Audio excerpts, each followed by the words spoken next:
Bastard's Honor. Written and narrated by Elisabeth Wheatley. Copyright 2024 by Elisabeth Wheatley. All rights reserved. Published by Avowed Publishing and Media, LLC. No generative AI training use.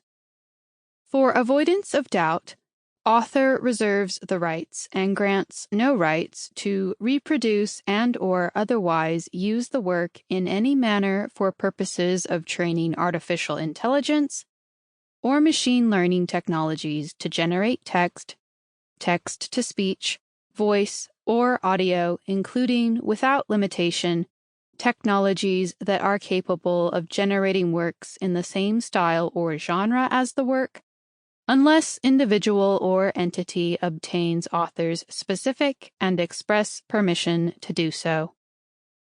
Nor does any individual or entity have the right to sublicense others to reproduce and/or otherwise use the work in any manner for the purposes of training artificial intelligence or machine learning technologies to generate text, text-to-speech, voice, or audio without author's specific and express permission. For licensing inquiries, email support@elisabethwheatley.com. Chapter 1. Thadred.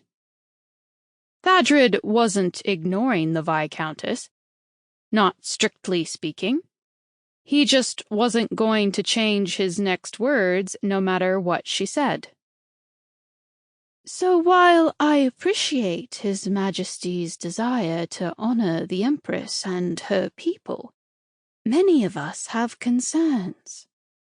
Concerns. Yes. Thadred leaned heavily on his cane.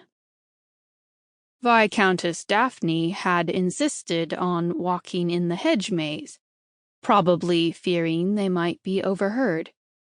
She had requested an audience with the High Inquisitor under the pretense that there were possible cythraul demon sightings in her husband's lands.